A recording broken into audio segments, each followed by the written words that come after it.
Shooting শব্দটা সম্পর্কে আপনাদের কার কার কি কি আইডিয়া আছে সেটা আগে জানা দরকার। তার কারণ হলো আজকের গল্প শিল্পী জীবন এবং তার ওঠাপড়া নিয়ে। গল্পের নাম শিল্পী।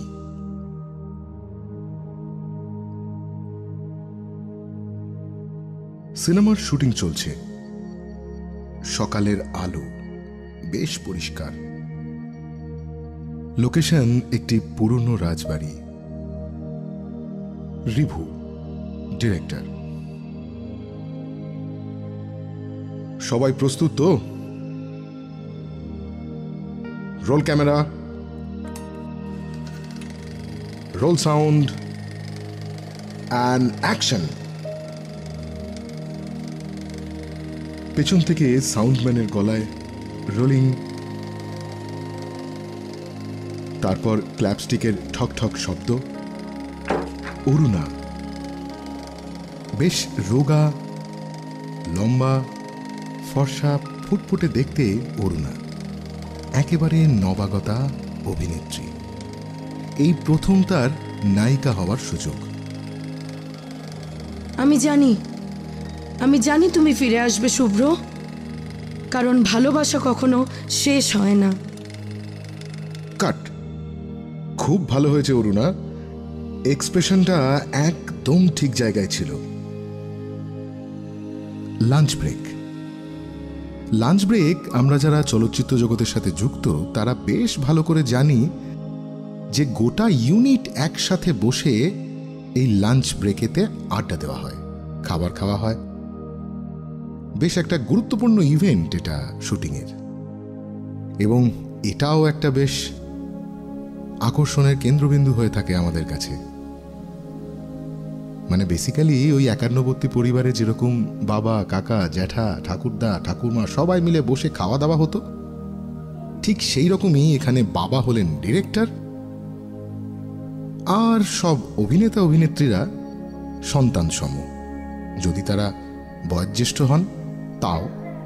রিমঝিম বেশ 10-12 বছর ধরে অভিনয় করছে দক্ষতার সাথে। বেশ ভালো কাজ করে মেয়েটি।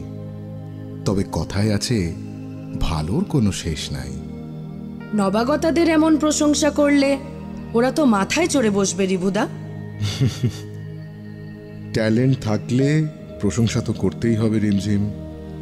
তুমি কি ভুলে গেছো তুমি নিজেও একদিন ঠিক এই রকমই নতুন ছিলে? ভুলিনি, কিন্তু তখন আমার প্রশংসা কেউই করেনি। সে এক একজন পরিচালকের এক এক রকম অভ্যাস রিমঝিম। অরুণা চুপ করে শুনছিল সব। আস্তে আস্তে উঠে অন্যদিকে চলে যায় অরুণা। সন্ধ্যার শুটিং বন্ধ। রাজবাড়ির ছাদে অরুণা একা বসে আছে। রিভু আস্তে আস্তে এসে পাশে বসে। তারপর, আসলে আমি এই সময়টা খুব ভালোবাসি। দিনের ব্যস্ততা একেবারে থেমে যায়, শুধু আমরা থাকি আমাদের মনের খোলা জানলার সাথে। আপনি তো দেখছি একেবারে কবির মতো কথা বলেন। ডিরেকশনও তো এক ধরনের কবিতা, শুধু শব্দে নয়, ছবিতে। আচ্ছা, একটা সত্যি কথা বলুন তো, রিমঝিম দি আমাকে খুব একটা পছন্দ করেন না, তাই না? ও নিজেই জানে না ও আসলে ঠিক কি চায়। তুমি কাজ করে যাও, ক্যামেরা কাউকে ছাড়ে না, শুধু সত্যিটা নিষ্ঠুরভাবে রেকর্ডিং করে রাখে। গল্প এইভাবেই এগিয়ে চলতে থাকে। পরের দিন শুটিং। একটা ইমোশনাল দৃশ্য। রিমঝিম আর অরুণার মধ্যে দ্বন্দ্ব লেগেছে। ডিরেক্টর বলে উঠল, roll camera, roll sound and action. তারপর আবার ক্ল্যাপস্টিকের খটখটে আওয়াজ। রিমঝিমের ডায়লগ, তুমি কখনো আমার জায়গায় আসতে পারবে না। তোমার জায়গায় যেতে চাওয়া কখনো আমার স্বপ্ন ছিল না। আমি আমার পথ নিজেই খুঁজেছি। তাই তোমার ছায়ায় আমি কখনো হাঁটতে চাইনি, কখনো নয়। রিভু বেশ উত্তেজিত। কাট! এটা ছিল মাস্টার শট। দুর্দান্ত রিমঝিম। তোমার চোখে একটা ভীষণ ন্যাচারাল ভয়ের এক্সপ্রেশন ছিল। ক্যা বাত! কারণ আমি ভয় পেয়েছি প্রথমবার। ওর অভিনয় কেমন একটা হুমকির মতো মনে হলো। আমি ভয় পেয়েছি, ভয়। এমন করেই শুটিংয়ের সময় এগোতে থাকে। রাত। লাঞ্চ ব্রেকের বদলে এবার ডিনার ব্রেক। রিমঝিমের মেকআপ রুম। রিমঝিম দি, আমি একটু আসতে পারি? ও তুমি, এসো। আমি জানি আপনি আমাকে সহজভাবে নিতে পারেননি, তাই না? কিন্তু আমি আপনার প্রতিযোগী হতে চাই না। আপনি যা করেছেন, যতটা করেছেন, সেটা আমাকে আগামী দিনের পথ দেখায়। তুমি জানো, আমার প্রথম ছবি এক্কেবারে ডুবেছিল। কেউ বিশ্বাস করেনি আমিও অভিনেত্রী। আমারও স্বপ্ন বলে কিছু থাকতে পারে। তাই তো আপনি আমাকে ভয় পান, তাই না?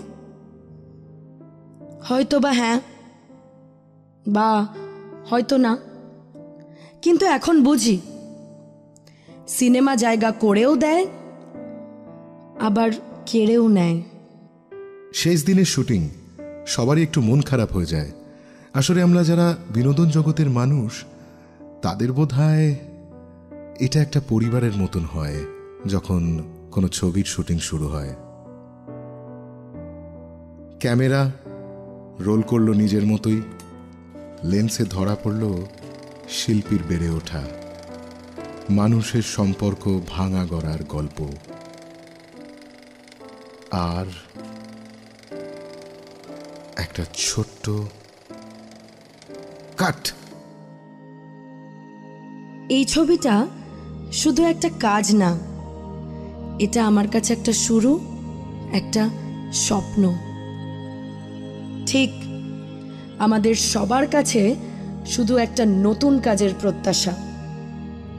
এইভাবেই অভিনেতা, অভিনেত্রী আর ডিরেক্টর, ক্যামেরা, সাউন্ড, লাইট সবকিছুর গল্প চলতে থাকবে। তার মধ্যে বেড়ে উঠবে শিল্প জীবন বা শিল্পীর জীবন। প্রতিবারের মতোই গল্পটা কেমন লাগলো জানাতে ভুলো না। কমেন্টসে অবশ্যই জানিও তোমাদের গল্পটা কেমন লাগলো, আর কি কি গল্প তোমরা শুনতে চাও। সেই রকমভাবেই আমরা গল্প তোমাদের কাছে নিয়ে আসার চেষ্টা করব। আর হ্যাঁ, অবশ্যই লাইকের সাথে সাথে চ্যানেলটা শেয়ার আর সাবস্ক্রাইব করতে ভুলো না। টিল দেন, টাটা, ভালো থেকো সবাই। আর দেখা হচ্ছে আবার পরের শুক্রবার নতুন গল্প নিয়ে।